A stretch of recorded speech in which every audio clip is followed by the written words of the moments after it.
La White Star Line, l'une des principales compagnies maritimes britanniques du XXe siècle. Tout commence en 1845 à Liverpool quand John Pilkington et Henry Wilson réalisent qu'un important marché maritime est en train de se créer entre la Grande-Bretagne et l'Australie.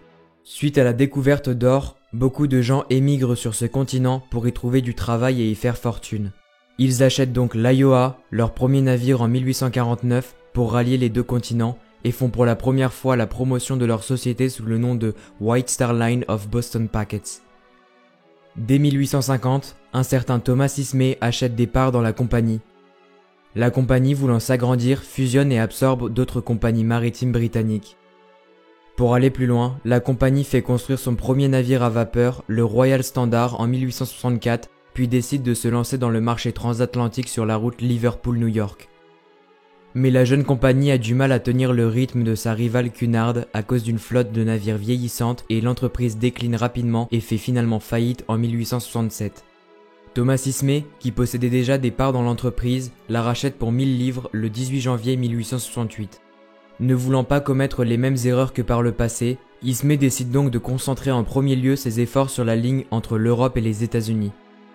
Sachant que les vieux navires de la compagnie sont dépassés, il décide de renouveler complètement la flotte avec des bateaux plus modernes, plus performants et plus luxueux. Pour ce faire, il s'associe donc avec les chantiers Harland & Wolff situés à Belfast. Très rapidement, il lance la construction de navires à propulsion mixte pour assurer le service entre Liverpool et New York. Cette flotte dite classe océanique se compose de 4 navires, l'Océanique, l'Atlantique, le Baltique et le République, d'une taille d'un peu plus de 128 mètres chacun. Avec enfin une flotte digne de ce nom, la White Star peut assurer un service hebdomadaire entre Liverpool et New York. Thomas Ismay est si satisfait de ces 4 navires de classe océanique qu'il commande 2 sister ships supplémentaires, le Celtic et l'Adriatique. Ces paquebots sont les premiers à proposer à cette époque certaines choses en avance sur les autres. Les lampes à pétrole remplacent les bougies, les chaises remplacent les bancs habituels des salles à manger, et les cabines de première classe sont situées au centre du navire, là où on le ressent le moins de vibrations et où le tangage est le moins perceptible pour un meilleur confort. Ismay crée ensuite la Oceanic Steam Navigation Company, qui deviendra la société mère de la White Star Line. Puis, à partir de cette date, il décide de donner une signature particulière aux futurs nouveaux navires. Désormais, ceux-ci porteront un nom avec le suffixe en -ic, arboreront des cheminées de couleur ocre-brun surmontées d'une manchette noire. Quant à la coque, elle sera noire avec des surlignements rouges au niveau de la ligne de flottaison. Et enfin, les superstructures seront de couleur blanche.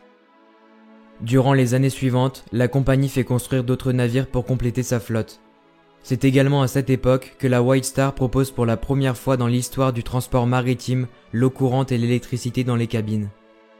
Mis à part le naufrage de l'Atlantique le 1er avril 1873, qui fut l'une des plus importantes catastrophes en termes de vie humaine avec plus de 550 victimes, la compagnie prospérera pendant les 25 années suivantes sous la direction de Thomas Ismay, où de nombreux autres navires furent lancés.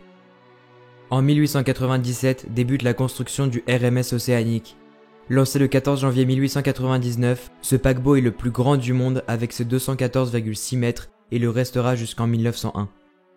Peu après le lancement de l'Océanique, Thomas Ismay ressent des douleurs à la poitrine. Il décéda le 13 novembre 1899. L'Océanique est le dernier navire qui fut lancé de son vivant. À sa disparition, c'est son fils, Joseph Bruce Ismay, déjà adjoint à la tête de la compagnie, qui le remplaça. Très rapidement, Bruce Ismay lança la construction de 4 navires similaires appelés Big Four, basés sur la taille et la vitesse. Cependant, l'Océanique resta le vaisseau amiral de la White Star jusqu'au lancement de l'Olympique en 1911. En 1902, le financier américain J.P. Morgan rachète l'Oceanic Steam Navigation Company, la société mère de la White Star Line, et l'intègre à l'IMM, dont Ismay devient PDG. De son côté, Lord Pyrie, déjà directeur des chantiers Harland & Wolff, en devient l'administrateur.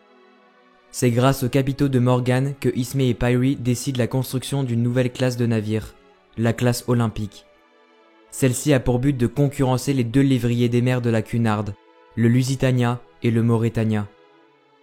Constitué de 3 paquebots géants, l'Olympique, le Titanic et le Gigantic, Ismay base la notoriété de ses navires non pas sur la vitesse, mais sur le luxe et la sécurité qui font la célébrité de la compagnie et seront construits dans les chantiers Harland & Wolff à Belfast en Irlande du Nord. Au moment de son lancement, d'abord avec l'Olympique en 1911 puis le Titanic en 1912, la classe olympique connaît un engouement impressionnant. mais de très courte durée suite au naufrage du Titanic lors de son voyage inaugural le 15 avril 1912. Son naufrage met en évidence les carences en termes de sécurité à bord des navires, surtout le nombre insuffisant de canots de sauvetage. L'équipage de l'Olympique se met même en grève pour demander des modifications sur les éléments de sécurité. Les règles maritimes sont modifiées suite à la perte du Titanic, ce qui implique des dépenses supplémentaires pour la compagnie. Suite au naufrage du Titanic, les travaux du troisième paquebot, le Britannic ex-Gigantic, sont stoppés en attendant le rapport d'enquête sur les raisons de la catastrophe pour pouvoir adapter les modifications techniques. Finalement, des modifications sont apportées au Britannic. Une double coque est ajoutée et les cloisons étanches sont rehaussées, permettant de garder le navire à flot même avec 6 compartiments inondés contre 4 pour le Titanic. La White Star publie également une brochure montrant les évolutions techniques du dernier né de la classe olympique pour contrer l'image ternie de la compagnie suite au naufrage du Titanic. Le Britannic est finalement lancé le 26 février 1914 pour une mise en service d'ici fin septembre de la même année. Mais les chantiers travaillant sur plusieurs autres navires ne peuvent tenir ces délais et le sister ship du Titanic entre en cale sèche seulement en septembre pour une mise en service au printemps 1914. Mise en service qui ne viendra jamais suite à la déclaration de guerre du Royaume-Uni à l'Allemagne. L'amirauté britannique le réquisitionne le 13 novembre 1915 pour le transport de soldats blessés et lui attribue le préfixe HMHS au lieu du classique RMS. Le navire change de couleur et son intérieur est modifié pour accueillir 3309 lits ainsi que plusieurs salles d'opération. Malheureusement, le navire coulera le 21 novembre 1916 au large de l'île de Kea. Durant la Première Guerre mondiale, la White Star Line comme sa rivale Cunard ne fait pas de chiffre d'affaires et perd même des navires comme le Britannic, l'Océanic ou le Laurentic. La White Star n'est pas la seule à être touchée, puisque la Cunard perd le Lusitania et les compagnies allemandes perdent leurs navires durant le conflit ou alors ces derniers sont saisis après la guerre et cédés aux Alliés en guise de dommages de guerre. Sur les 3 sister ships de la classe olympique, 2 n'ont jamais eu de carrière commerciale. Le Britannic a coulé avant la fin du conflit et n'a de ce fait jamais pu être mis en service. Et bien sûr le Titanic qui a sombré lors de son premier voyage. Cependant l'Olympique fait une longue, fructueuse et glorieuse carrière. Il est même le seul bâtiment civil à avoir éperonné et coulé un sous-marin allemand. Après la guerre, l'Olympique est remis en état pour reprendre le service commercial et la compagnie reçoit en guise de dommages de guerre le paquebot allemand SS Bismarck qu'elle rebaptise RMS Majestic. Au début des années 30, la compagnie qui traverse une mauvaise période continue de survivre avec des aides du gouvernement britannique tout comme sa concurrente Cunard. Ce dernier, ne voulant plus continuer à dépenser de l'argent pour 2 compagnies en difficulté, propose de continuer à l'aider financièrement à une condition, que les 2 compagnies, la White Star et la Cunard fusionnent pour ne faire qu'une tout en permettant de terminer le futur Queen Mary. Cet accord intervient le 30 décembre 1933, Bruce Ismay lui-même est rappelé plus de 20 ans après le naufrage du Titanic et sa mise à pied qui suivit, mais celui-ci ne peut empêcher la fusion des 2 compagnies maritimes. Celle-ci se conclut le 10 mai 1934. La compagnie nouvellement créée s'appelle maintenant White Star Cunard Line. 62% des parts appartiennent aux anciens propriétaires de la Cunard et 38% aux anciens propriétaires de la White Star Line. Le Queen Mary, dont la construction a repris, sera lancé en septembre 1934 et sera ainsi le premier navire de la nouvelle compagnie. En 1949, les propriétaires de la Cunard rachètent l'intégralité des parts restantes de la White Star et celle-ci disparaît définitivement.